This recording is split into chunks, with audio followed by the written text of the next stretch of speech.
How did I get into coaching and guiding people on their relationships?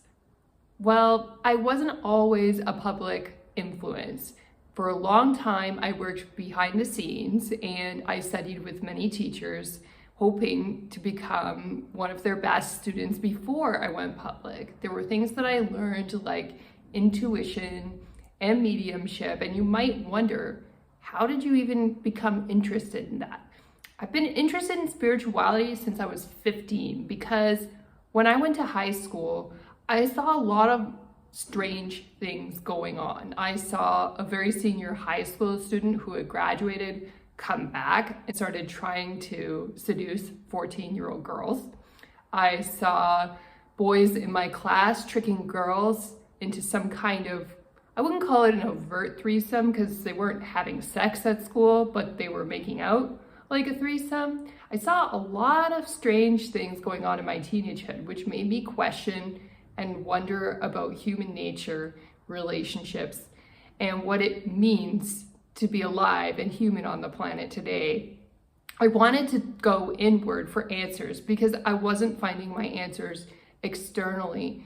In fact, I found people's behavior very strange and confusing. So that's when I started to meditate to calm down. And I still am a big advocate of meditation today because most of the games and tribulations that we go through in our relationships can be solved simply by being calm and maintaining grace in a situation.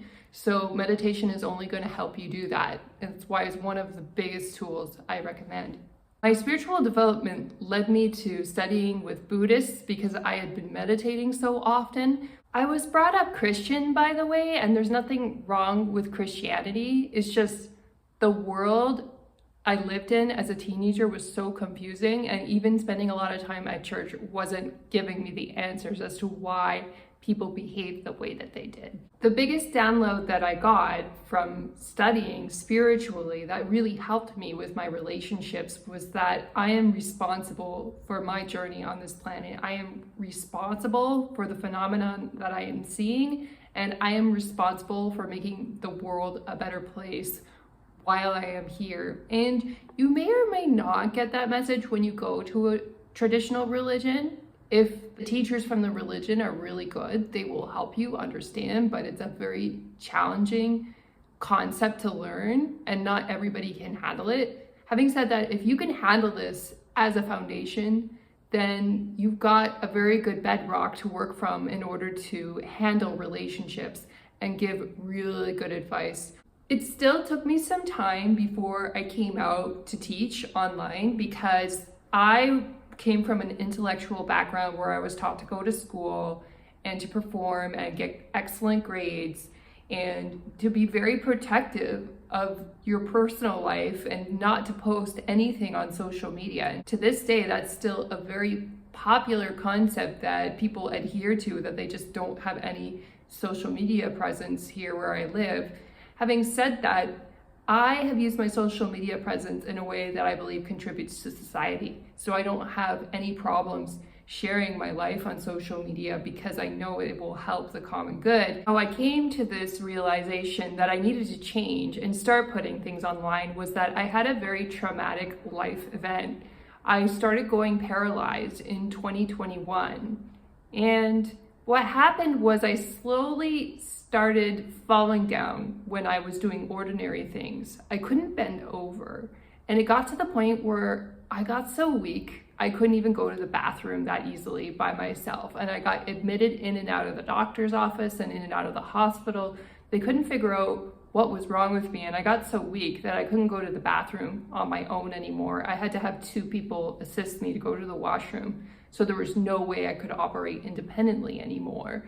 And what happened in that time period was there was a gap for a week or two where my mind felt lucid, but the doctors couldn't tell what was wrong with me. They didn't give me a diagnosis, and my body kept getting worse and worse. The nervous system was literally dying off, and I was losing my ability to move left, right, and center. I would fight as hard as I can in order to continue walking, but slowly everything just got worse and I couldn't manage on my own anymore. It got to a point where a nurse said, we're too busy to have people come over and help you because we're busy saving lives. So you have to use a bedpan today so we can focus on what we need to do rather than come help you go to the bathroom. And that was so humiliating. I thought at that moment that I could be dying or becoming incapacitated in some way, and I'd be destined to live in a home like a senior would for the rest of my life. I was so terrified.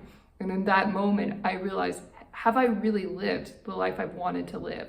Have I really touched as many people as I could have with my wisdom and my message? Or was I really just too scared to live fully while I had my able body? And now that it might be gone, what's left in life? What is left for me to share? What is left for me to do?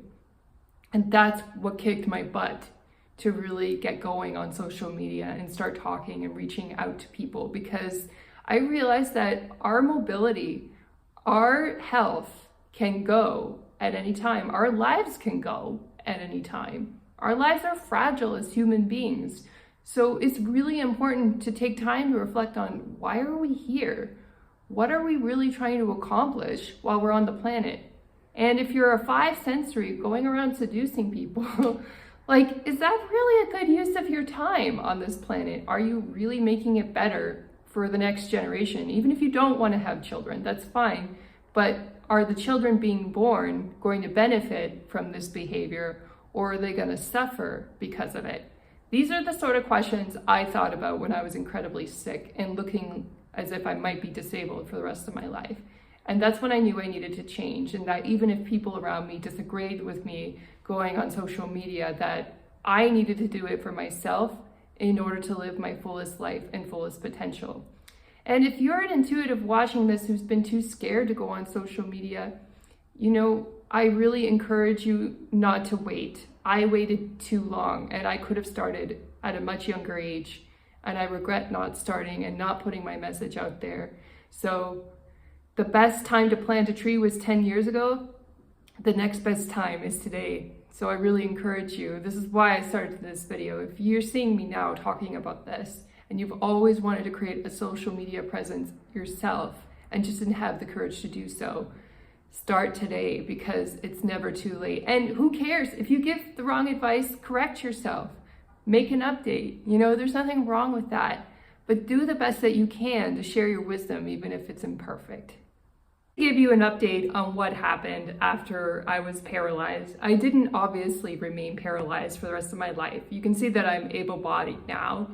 What I did was I worked incredibly hard on my rehabilitation, and I got 99.9% rehabilitated from this really challenging illness. The illness that I had was called Guillain-Barré syndrome, and I didn't have a lot of photos of myself back then when I was living in a wheelchair and struggling to survive, because I didn't want to reinforce that reality that I was disabled. I was really scared to even look at myself or acknowledge my disability at all. And in some ways, I wish I had photographed the journey now, because you could have seen my progress and my growth and how I recovered. But I also don't regret fully recovering and being healthy and not victimized by the experience. So if that's what it took, then that's what it took at the time. Sometimes you have to ignore your reality a little bit and really believe in yourself that you'll get back to the place that you were before, rather than focus on where you are now when you're in the thick of your life's challenges. I feel so grateful that I was able to recover my health fully. And the only sign of my illness that anybody can really detect is sometimes my leg clicks when I walk, and I've been walking a long time or doing a lot of work. When I go to the doctor's office, they wonder, where are my walking aids? How am I able to move so freely and look like an athlete? But it's true. And I'm gonna put up a photo where I was working on trapeze that you can see. We all have an unlimited capacity regardless of whatever trials we face in our life, whether they're physical or emotional. And I'm here to tell you, if you've been deceived by somebody like a 5 sensory in your past, maybe they tricked you into sleeping with them, or they subtly got you horny and got you to take initiative first, or they caused you in some way to embarrass yourself. Well, first of all, don't be embarrassed. As human beings, we all go through things. I mean, I could be too embarrassed to share the fact that I was disabled almost at one point in my life, but instead I'm sharing it openly, telling you that we all go through vulnerable stages in our lives and none of us are perfect. Any coach that says that, hey, I'm perfect and I have the absolute best advice on this topic is not perfect. They've had their own life lessons that they're withholding. And the important thing you need to know that if you've suffered and had life lessons is that you can 100% recover. You can become the opposite of what you were. If you feel victimized by somebody who's living a more secular life and you're a spiritual person, you are on a different level than the secular person. And even if the secular person thinks that they humiliated you by tricking you with manipulative behavior, who really cares? Because we're not trying to get approval from secular people anyway. But it's good to know these life lessons so we cut down on our suffering and we don't go through these things again. And we can focus on more important priorities in our life, like helping people and serving people. And if you're able to do that, then you've basically got a golden ticket to life.